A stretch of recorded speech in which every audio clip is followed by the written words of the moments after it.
கொடைக்கானலில் கோடை சீசன் தொடங்கியுள்ள நிலையில் 3 இடங்களில் திறந்தவெளி பார்க்கிங் பகுதிகள் திறக்கப்பட்டுள்ளன.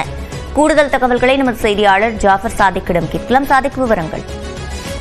நிச்சயமாக சுரஞ்சனி, திண்டுக்கல் மாவட்டம் கொடைக்கானலில் சீசன் காலங்களில் வாகனம் நிறுத்துமிடம் பற்றாக்குறையால் வாகன போக்குவரத்து பாதிப்பு ஏற்படுவது வருடந்தோறும் நடைபெற்று வருகிறது. இந்த நிலையில் கடந்த 2 வாரங்களுக்கு முன்பாக மாவட்ட ஆட்சியர் சரவணன் அவர்கள் வரக்கூடிய கோடை சீசனுக்காக பல்வேறு அடிப்படை வசதிகள் செய்திருக்க வேண்டும் என அரசு அதிகாரிகளுக்கு உத்தரவிட்டதுடன் பல்வேறு இடங்களையும் ஆய்வு மேற்கொண்டார். இந்த நிலையில் குறிப்பாக திறந்தவெளி கட்டண வாகன நிறுத்துமிடம் அமைப்பதற்கு அரசு பேருந்து நிலைய பணிமனை வளாகம், அதே போல வட்டக்கானல், அப்சர்வேட்டரி, ரோஜா பூங்கா உள்ளிட்ட 3 இடங்களில் உள்ள காலி இடத்தில் சுமார் 500க்கும் மேற்பட்ட வாகனங்கள் நிறுத்துவதற்கு ஜேசிபி வாகனம் கொண்டு புதர்கள் அகற்றப்பட்டு அங்குள்ள மரங்கள் வெட்டி அகற்றப்பட்டு மண் தரைகளை சீர்திருத்தும் பணிகள் நடைபெற்றது.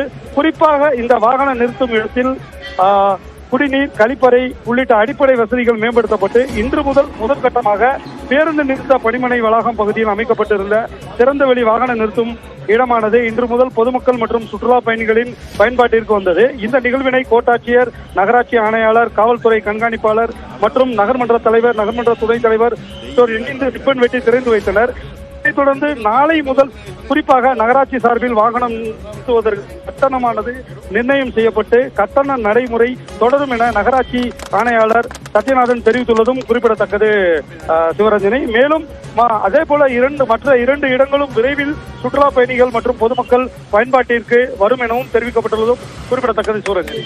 விவரங்களை வழங்கியமைக்கு நன்றி ஜாஃபர்.